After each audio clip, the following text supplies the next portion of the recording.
Cuando los inmigrantes comenzaron a plantar trigo para elaborar harina y, por consiguiente, pan, surgió la necesidad de construir molinos. Este está en la costa del río Rosario y se lo conocía como Molino Artola.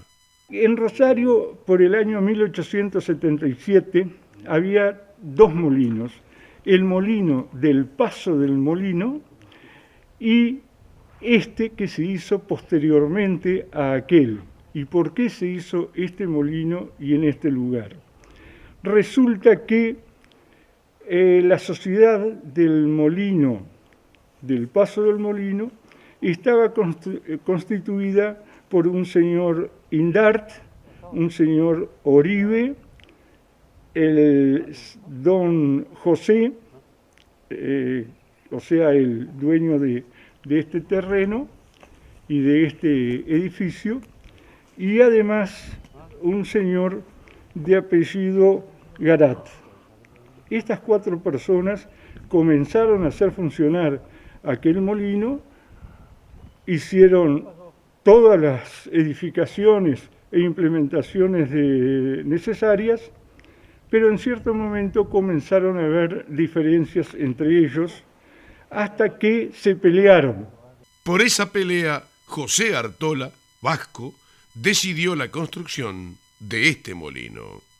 Don José Artola, que era un vasco, se enojó con esos tres y se alejó e hizo este molino acá con la casa un poco a unas 2 cuadras de acá hacia el sur, y lógicamente tuvo que hacer el cerramiento del arroyo para lograr que el agua, cuando lo necesitaba, se volcara a un canal, que todavía están los trozos, los pedazos de canal, con lo cual hacía marchar las máquinas.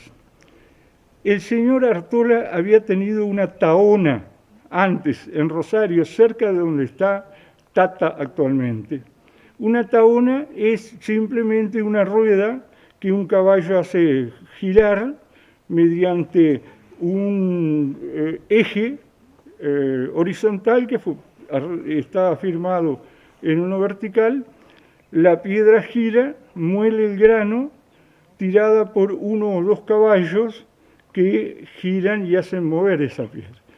De la tahona pasó a ser dueño, socio primero, del molino, del Paso del Molino, y después de la pelea se vino a esta zona e hizo este edificio y la casa. Cuando Artola estaba construyendo este edificio, volvieron las viejas rencillas. Pero los viejos socios nunca habían quedado contentos, con el grave problema que Oribe, nieto del presidente del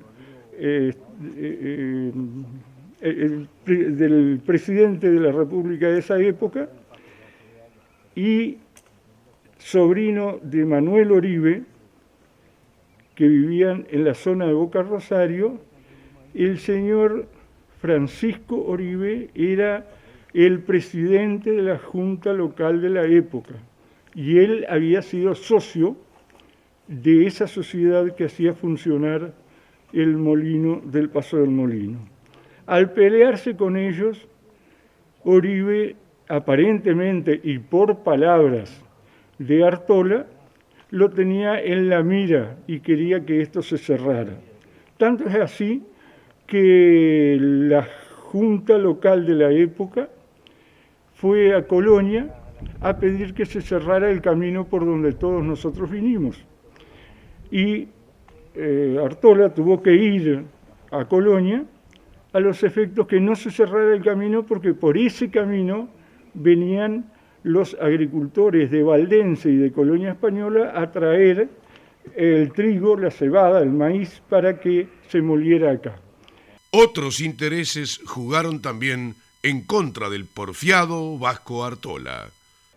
Todo eso llevó a que posteriormente, como no se cerró el camino, le siguieron poniendo trabas. Y una traba que aparentemente fue impulsada por los intereses de los dueños que quedaron del Molino del Paso, hicieron que las lavanderas que actuaban sobre el Colla protestaran porque el señor Artola cerraba el paso del agua y ellas en verano se quedaban sin agua para lavar las ropas de los vecinos rosarinos. Ese fue otro escollo que le pusieron. Y finalmente, el escollo mayor fue que Oribe logró, él o alguno de sus hermanos, logró que se sacara una ley, que se impusiera una ley que impedía que hubiera más de un molino a 5 kilómetros uno del otro. Y aparentemente, en derecho, desde el Paso del Molino hasta acá, hay esa distancia. El señor Artola se enfermó de los nervios y quedó el molino sin funcionamiento, hasta que lo tomó uno de sus ex socios. En este molino se llegaron a producir más de 1.000 kilos de harina por día.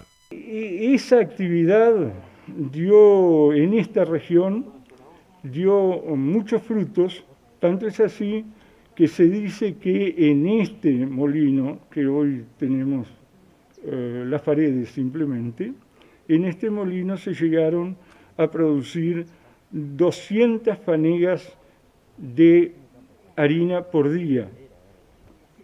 Las fanegas son más o menos entre 100 y 105 kilos. Por lo tanto, se verá la cantidad de trigo que podía producir en un día. Como les decía, todo el movimiento se lograba con la rueda que giraba y los canales que traen el agua desde el arroyo, cuando no se iba a procesar trigo o lo que fuere, se cerraba la compuerta a los efectos que el agua no viniera e hiciera marchar la maquinaria y se desgastara.